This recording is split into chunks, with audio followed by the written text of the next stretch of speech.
Quand vous installez ou quand vous faites du carrelage, j'ai appris récemment, vous le savez très bien, qu'il faut travailler le plus propre possible. Et tout apparemment est dans l'idée de la colle. Puisque si vous mettez trop d'eau dans la poudre, la colle, elle coule. Elle va coller, mais elle va prendre longtemps pour sécher. Et puis, quand vous placez le carrelage sur la colle que vous avez déjà mis par terre, ça fait un petit... Ça va dans tous les sens. Et il faut nettoyer, nettoyer. Nous avons choisi d'aller un petit peu plus vite. Et pour faire plus en moins de temps, on était stressé, pressé. Mais il vaut mieux enlever l'excès de colle pendant qu'elle est encore fraîche. On est d'accord? Parce qu'autrement, il faut y aller. Hein. Il faut gratter à l'infini. Une fois qu'elle est sèche, le travail est beaucoup plus compliqué pour enlever cette colle qui reste. Et vous savez, quand vous cuisinez, c'est la même chose. Si vous nettoyez votre cuisine au fur et à mesure et vous rangez les affaires, vous allez les retrouver pour la prochaine fois. Et votre cuisine, à la fin de votre travail, va être beaucoup plus facile à gérer, n'est-ce pas? Donc, c'est le même principe qu'on voit dans beaucoup de différentes choses. Mais le travail s'avère beaucoup plus difficile. Quand nous avons installé du carrelage, je vous disais, nous voulions aller trop vite, je pense, et la première fois en tout cas, et on a réalisé qu'on n'a pas bien fait. Puisque quand on a voulu revenir 2 jours après pour enlever, il fallait gratter énormément, parce que c'est du béton en fait. La colle, plus ou moins, c'est du béton, donc c'est très difficile à enlever, et puis il ne faut pas abîmer le carrelage non plus. Donc quand vous n'êtes pas dans le métier, vous apprenez de vos erreurs, n'est-ce pas? Mais là où il fallait mettre le joint, on avait de la colle. On n'avait pas la place pour mettre le joint dans certains endroits. Donc là, il fallait gratter, creuser. Donc c'était très, très difficile. Quelle misère, quelle tâche difficile. Parce qu'on a laissé trop longtemps la colle. En fait, il ne fallait pas laisser 5 minutes. Il fallait enlever avec une éponge humide et bien nettoyer. C'est pareil avec le péché. C'est pareil avec le péché, c'est pareil avec beaucoup de choses dans la vie, pas la colle uniquement, mais beaucoup de choses, mais c'est pareil spirituellement. Il faut une vraie force pour nettoyer le péché de votre vie, surtout quand vous laissez le péché régner dans votre vie. Vous avez vos habitudes dans le péché parfois et c'est difficile. Quand on regarde notre texte de 2 Chroniques, si vous voulez bien regarder, on va rester en 2 Chroniques ce soir. 2 Chroniques 15. On trouve plusieurs personnages qui ont eu ce même problème de laisser trop longtemps la colle du péché, si vous voulez, dans leur vie. Et ils ont eu du mal à l'enlever, mais ils ont trouvé la force pour le faire. Le roi du royaume divisé, Asa, a eu ce problème. 2 Chroniques 15, verset 3, par exemple, dit « Pendant longtemps ». Il n'y a eu pour Israël ni vrai Dieu, ni sacrificateur qui enseignait, ni loi. Ça, c'est ce que l'Esprit de Dieu fut sur Azaria, fils d'Oded. Et Azaria alla au-devant d'Asa et lui dit, « Écoutez-moi, Asa. » Donc, il a un message et c'est lui qui dit, pendant longtemps en Israël, vous êtes restés dans le péché.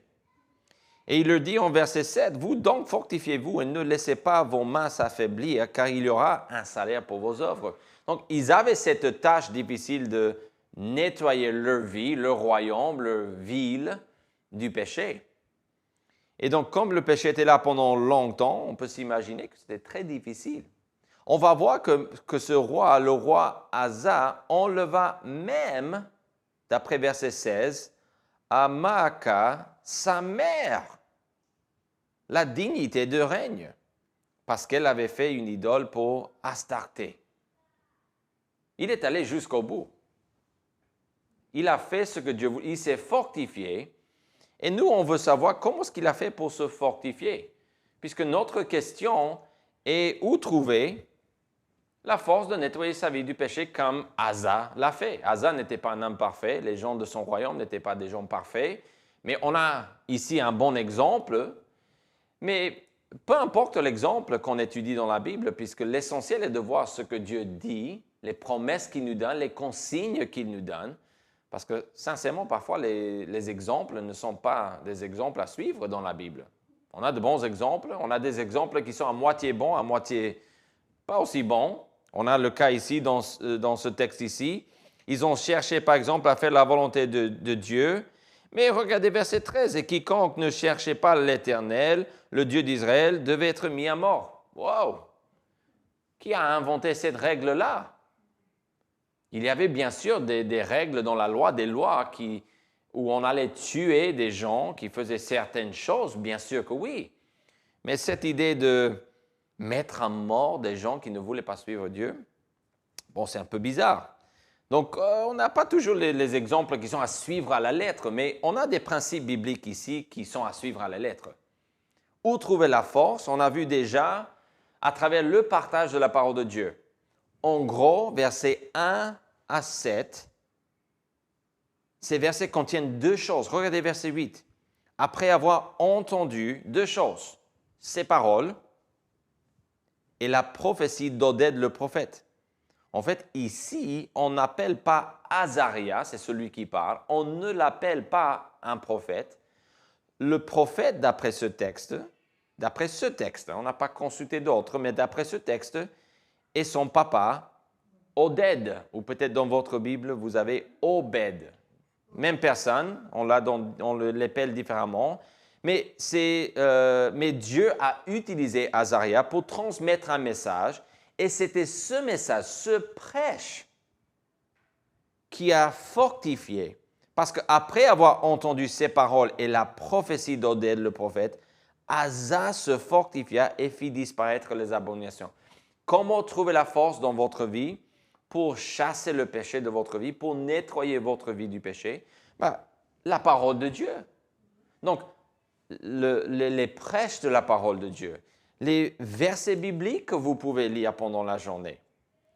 Et ça, c'est ce que nous avons vu la semaine dernière. Ce qu'il a partagé a fortifié Asa et tout son royaume, et même une partie du royaume d'Israël. Souvenez-vous qu'on est pendant la période ici, c'est le royaume divisé. Donc, le peuple de Dieu est vraiment divisé en deux groupes, Juda et ce qu'on appelle Israël.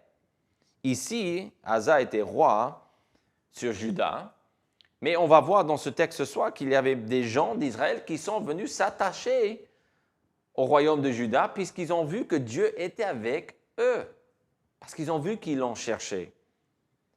Donc, la première chose qu'on a vue, tout simplement, comme révision, je le répète, c'est que la parole de Dieu nous donne la force. Quand vous écoutez la parole de Dieu, qui sait quel miracle vous attend?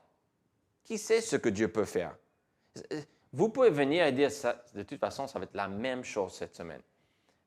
Avec la parole de Dieu, ce n'est pas vrai. Votre vie peut changer énormément en entendant la parole de Dieu. La parole de Dieu est une source de vie qui peut vous fortifier, mais en plus, avec la parole de Dieu, vous avez accès à la rémunération de Dieu, aux bénédictions de Dieu. Vous avez accès aux bénédictions de Dieu et ces bénédictions ou cette rémunération peut aussi vous fortifier. Et on va parler de ça ce soir. Donc, je répète, où trouver la force? On a vu dans la parole de Dieu, dans les prêches, on trouve la force pour vaincre le mal dans nos vies. Mais numéro 2, et c'est ça qu'on va voir ce soir, à travers les récompenses de Dieu. Regardez verset 7. En verset 7, il y a une expression que j'aimerais bien étudier ce soir avec vous. « Vous donc fortifiez-vous et ne laissez pas vos mains s'affaiblir, car il y aura un salaire, une récompense pour vos œuvres. » Il motive, il pousse son audience à vivre pour Dieu. Pourquoi? Car il y aura un salaire pour vos œuvres. Bien sûr que la parole de Dieu a fortifié ce roi. Mais ici, au-delà de la parole de Dieu, puisque Asa a trouvé la force, après avoir entendu ces paroles et la prophétie d'Oded, le prophète, Asa se fortifia et fit disparaître les abominations. Donc, c'est la parole de Dieu qui lui donne la force.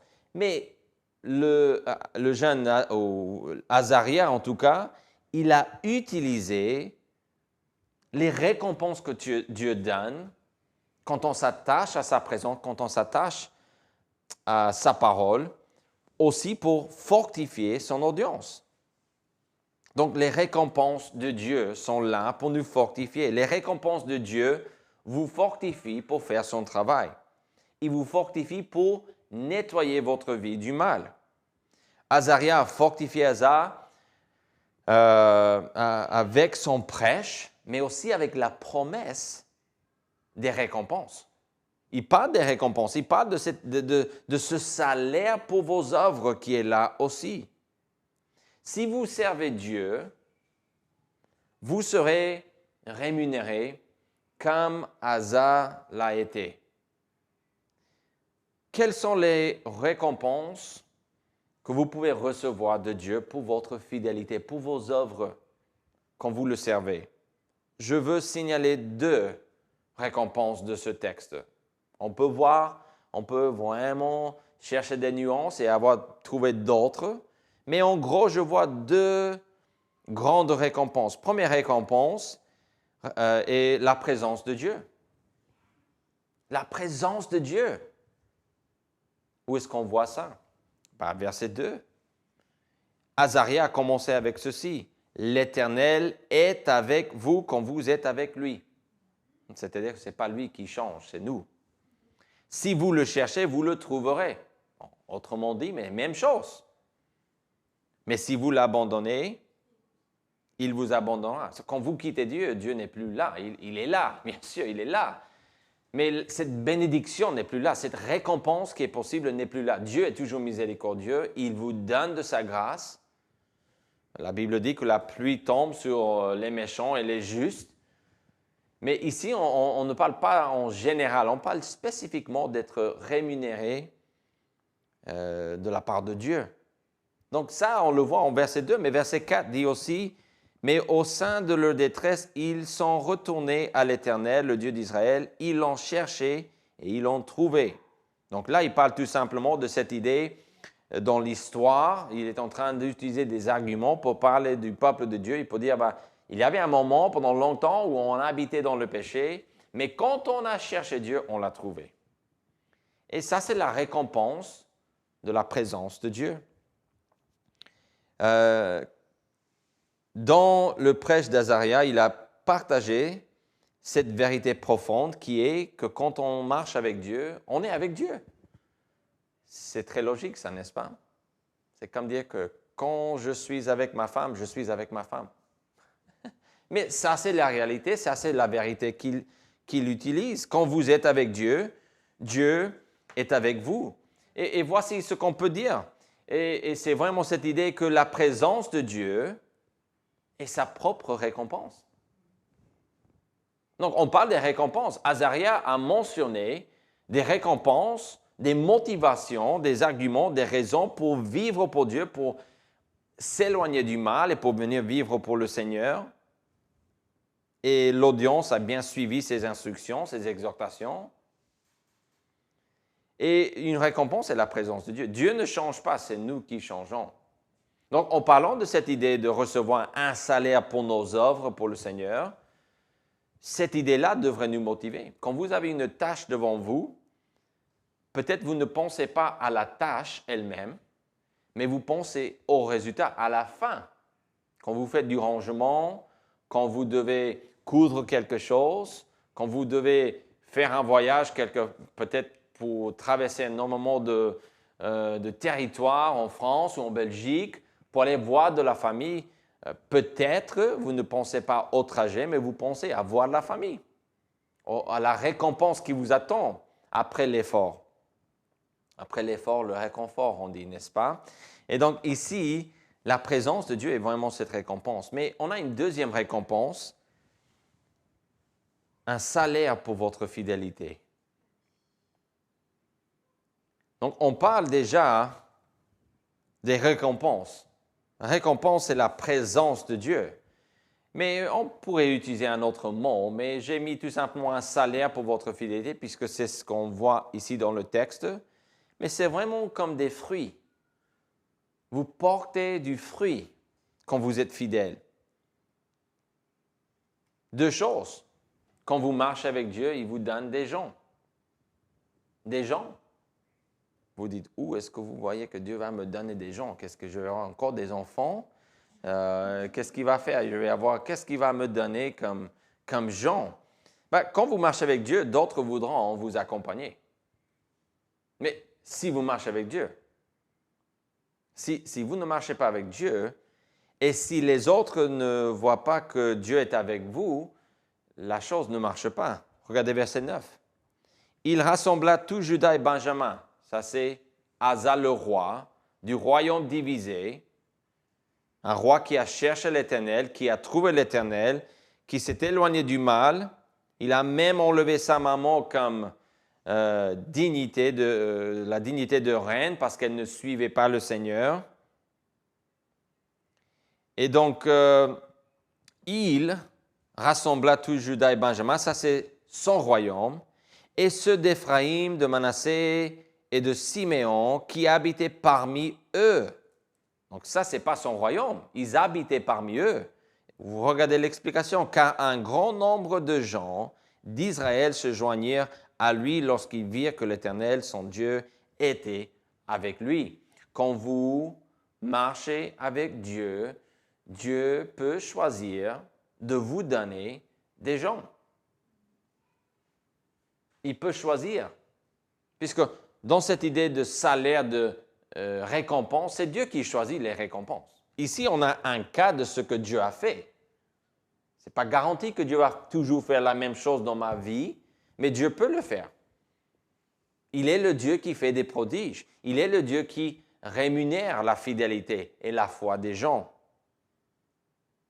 Et je pense que Dieu nous donne des gens quand on est fidèle. Et ça, c'est ce qu'on voit dans ce texte. Asa a rassemblé son royaume, mais il a aussi eu des gens du royaume d'Israël. Ça, c'est quand même impressionnant. Votre fidélité, voici la vérité pour vous et pour moi. Votre fidélité facilite la fidélité des autres. Quand vous êtes fidèle, cela facilite la fidélité des autres. Mais il y a une autre chose qu'on voit dans ce texte, une autre récompense ou salaire que Dieu peut vous donner, une bénédiction. On parle déjà de cette idée que Dieu nous donne des gens, mais il nous donne aussi du repos. Regardez verset 5. Dans ces temps-là, point de sécurité pour ceux qui allaient et venaient, car il y avait de grands troubles parmi tous les habitants du pays. On se heurtait, peuple contre peuple, ville contre ville, parce que Dieu les agissait par toutes sortes d'angoisses. Donc ici, on voit qu'il y avait énormément de problèmes. On parle historiquement. Ici, Azaria, il remonte dans l'histoire pour parler un petit peu de comment les gens se sont retrouvés dans la misère de leur péché. Et ça aussi, c'est une motivation pour abandonner le péché. Mais si vous regardez verset 6, on a déjà lu, mais aussi verset 15, tout Juda se réjouit de ce serment. Donc, ils se sont engagés de vivre pour Dieu, c'est ça le serment, car ils avaient juré de tout leur cœur, ils avaient cherché l'Éternel de plein gré, et ils l'avaient trouvé. Et l'Éternel leur donna du repos de tous côtés. Voilà le repos. Regardez verset 19. Il n'y eut point de guerre jusqu'à la 35e année du règne d'Asa. Impressionnant, n'est-ce pas? Vous avez vu dans ce texte avec moi que Dieu donne des gens et Dieu donne du repos.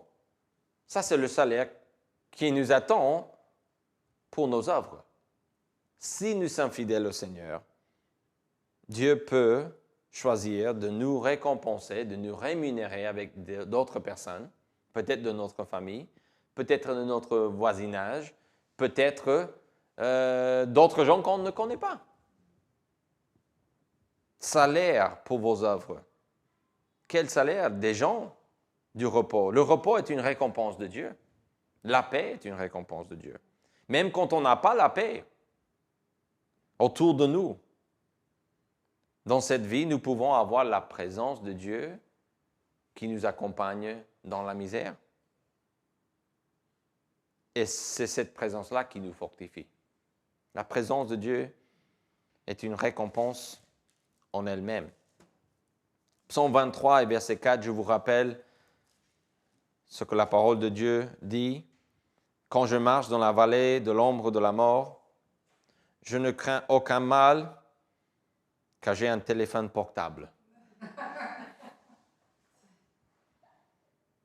Car je suis pris en charge par l'État. Car j'ai une bonne retraite.